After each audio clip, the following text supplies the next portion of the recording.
G alpha Q, phospholipase C, diacylglycerol, protein kinase C. G alpha S, adenylyl cyclase, cyclic AMP, protein kinase A. Right? So ultimately, all this will result in some sort of phosphorylation or something.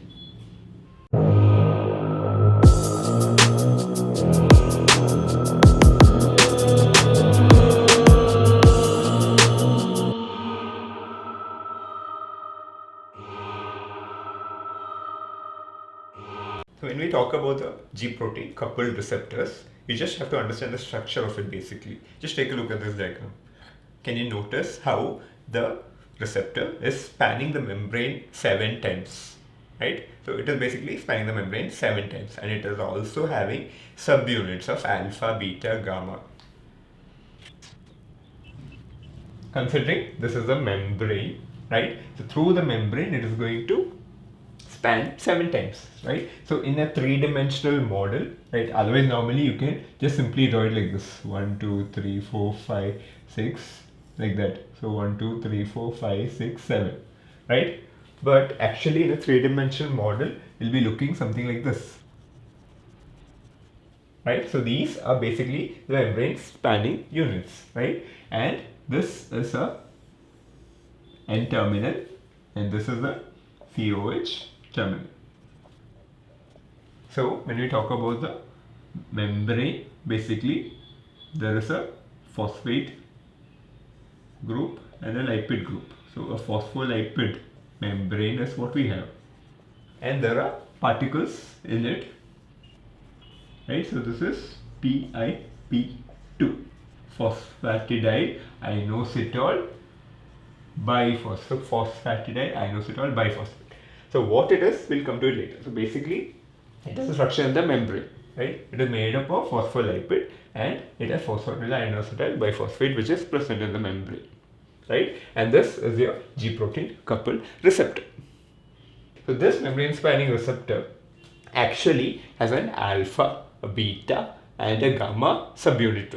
So over here this will have a alpha subunit, it will have a beta as well as a gamma subunit. So alpha, beta and gamma subunits are present over here. Alright, so what you have to realize is that this alpha is linked with a GDP unit, right? So its interaction with GDP, the alpha's interaction with GDP makes it inactive in the resting state, right? When there is some ligand which is coming from outside, which is specific for the receptor, and it binds to the receptor. So that will result in some sort of configurational change over here. And in that configurational change, this GDP will be replaced by a GTP. So the GDP will be replaced by a GTP. So now you can see how it is no longer a GDP. It is linked with a GTP. So alpha linked with a GTP would render this active. And it will result in a dissociation between the beta gamma and the alpha with the GTP.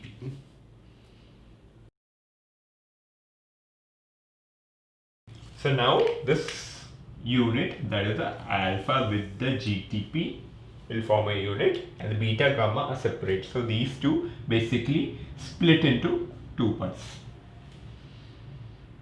Right? Okay. So now what you have to understand about G protein coupled receptors in general, right? They can result in modulation of the cell activity by different ways. There's no one certain way that they can act. There are different ways by which they can act, right? So one way by which G protein coupled receptors are going to act is they are going to now go to the membrane, open up a channel in the membrane, right? So some ion channel can be directly opened up, right? So say some channel like calcium channel is opened up, calcium is going to come in, right? So that is one route. it can activate some second messenger. So these are molecules by which some interaction from the outside, so outside molecule interaction can result in a change inside. So these molecules basically connect the outside with the inside, right? So these are the second messengers. So through second messengers, some mediation can happen. Some second messengers can directly activate another channel as well. Some can result in activation of other enzymes. For example, there is usually activation of different type of kinase, and that kinase again can go and phosphorylate different things. You know, in the body, phosphorylation is one way, right? Phosphorylation, dephosphorylation is one way by which you can switch on and switch off different things. So that is it, right? And it can also ultimately activate your transcription through transcription factors. So this will go and activate some transcription factor, and that will bind to the DNA and result in transcription translation. So G-protein coupled receptors basically can activate a channel directly. It can act through second messengers. Through that, it can again activate a channel also. It can activate enzymes, kinases. It can activate transcription factors. So the more immediate result to more delayed results. Right? A lot of things are possible with the help of these G-protein coupled receptors. So they are usually a class of metabotropic receptors. Okay. So this is in general about how G-protein coupled receptors act. Right? Now we'll come to certain details about this. Right? Also, one thing I forgot to mention, another thing it can do is that these second messengers can also activate certain things like the PIP2 I just mentioned. So this is going to go and activate this PIP2, making it split into different components. And these components are further going to act in different ways like this. So now you understand how varied its action is, right? So now we'll go into more detail of this.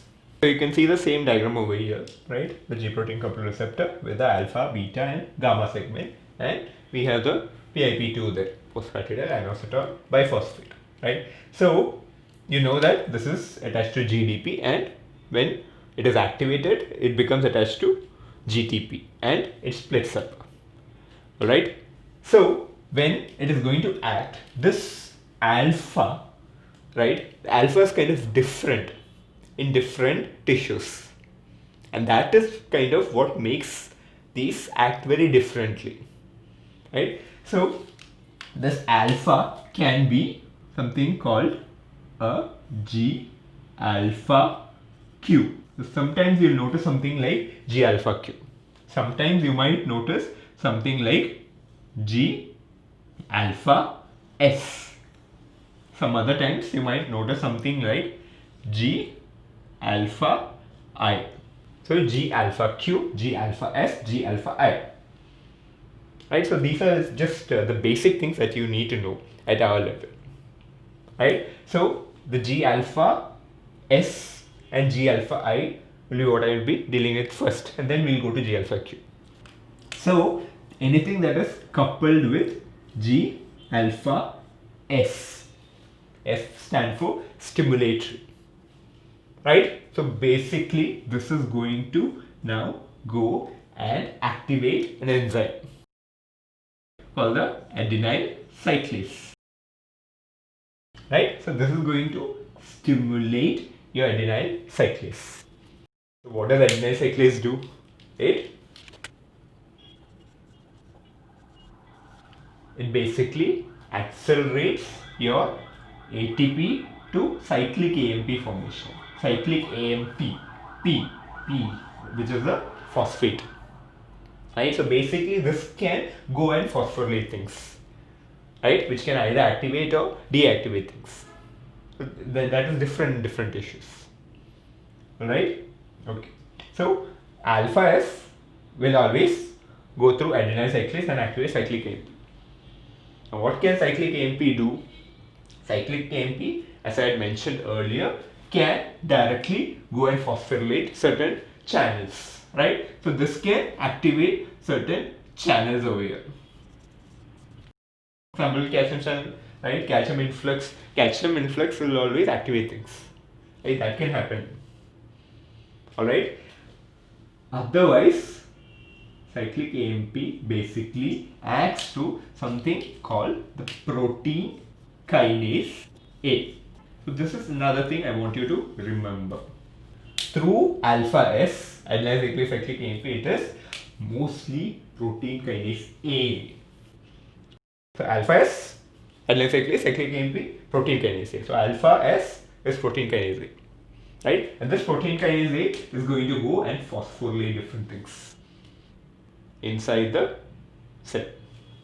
Also, the cyclic AMP can bind to things like CREB, cyclic AMP response element binding protein, right? And that acts as a transcription factor.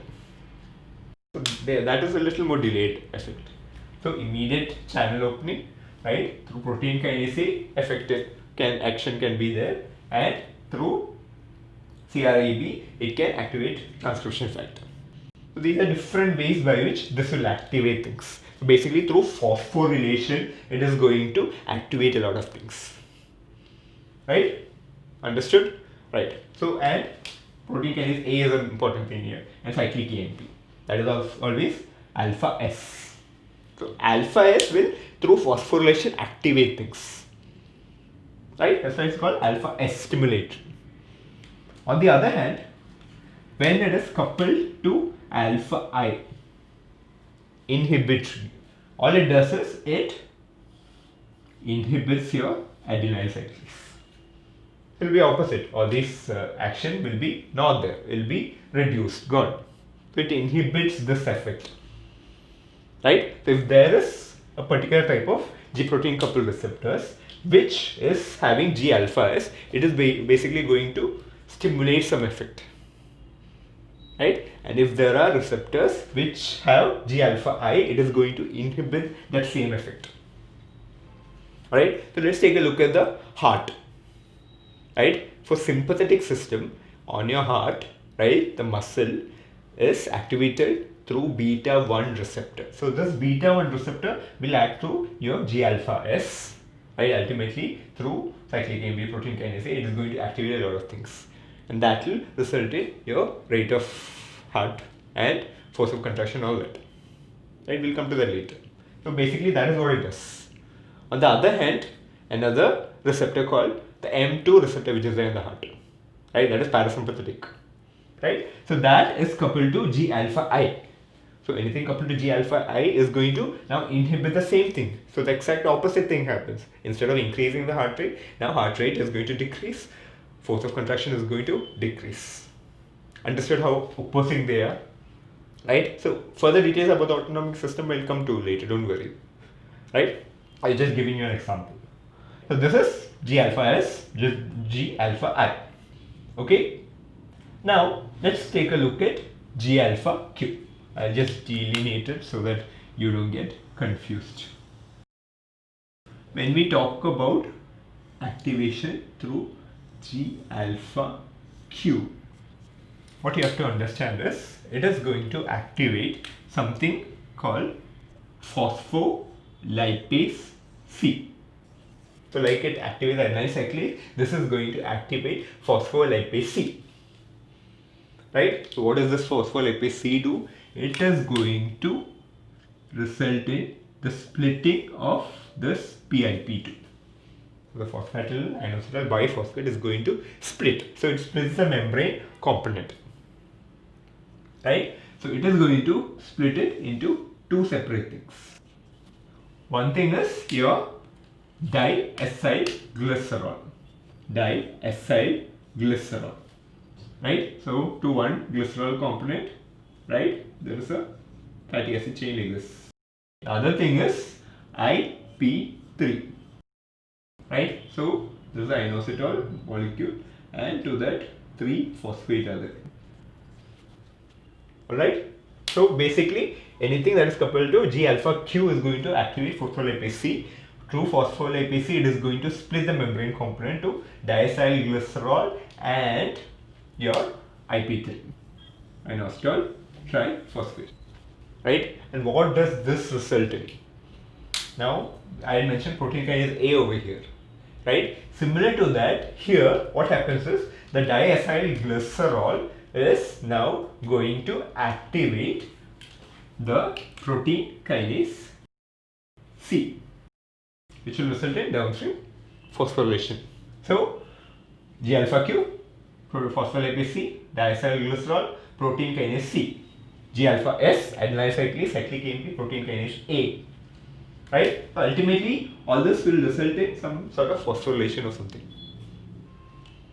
Right? Some target molecule inside, right, will be phosphorylated, or it could be also on the membrane. Right? What about your IP3? Now, what you have to understand is IP3 acts as a calcium ionophore.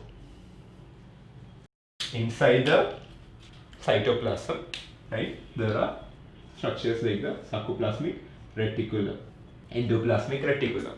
Right, in muscle it's a sarcoplasmic reticulum, otherwise endoplasmic reticulum. Right, so that is where your calcium store, so glycogen, calcium store, all these things are saved up. Right, the intracellular stores are saved up inside that. Right, so this IP3 will now come. It will act as a ionophore. It will act like a channel. Right, so this IP3 just got inserted. It will act like a channel, and because of that, your calcium from inside comes to the cytoplasm. So through G alpha Q, phospholipase C, IP3, intracellular source of calcium comes out. Through diacylglycerol, protein kinase C, phosphorylation of some target can take place. It can actually go and activate a calcium channel outside and result in calcium influx also. Right? It can also result in phosphorylation inside. Right? And IP3 is going to result in release of calcium into the cytoplasm. Right? So what you need to understand is, here anything that is related to G alpha Q most often will result in calcium excess inside. Right? And calcium, especially in muscles, is one of the main reasons for contraction. Right? You take a skeletal muscle, calcium is going to result in contraction through its interaction with troponin. Smooth muscles are kind of a little different. Right? They don't have a proper troponin. Right? Their structure is kind of a little different. So this calcium will act through calcium calmodulin pathway. Right? It can also act and on the myosin light chain kinase. Right? So this I told you can phosphorylate things. Right? This I told you will result in calcium influx. So lot of downstream targets are there based on which tissue it is. It can result in calcium, the calmodulin pathways. Right? It can interact with the myosin light chain kinase. Right? Even this. Right, even this can interact with your myosin light chain kinase. Right, so lot of downstream targets, it will vary based on tissues. So that is how these basically act. Right, so G alpha Q, right, phospholipase C, that is going to always result in calcium. Calcium means it will make the tissue contract. Right, so anything coupled to G alpha Q is going to make it contract. Anything coupled to G alpha S is going to activate a lot of things inside. Anything coupled to G alpha I is going to inhibit that activation by G alpha S. Right? I hope this is clear.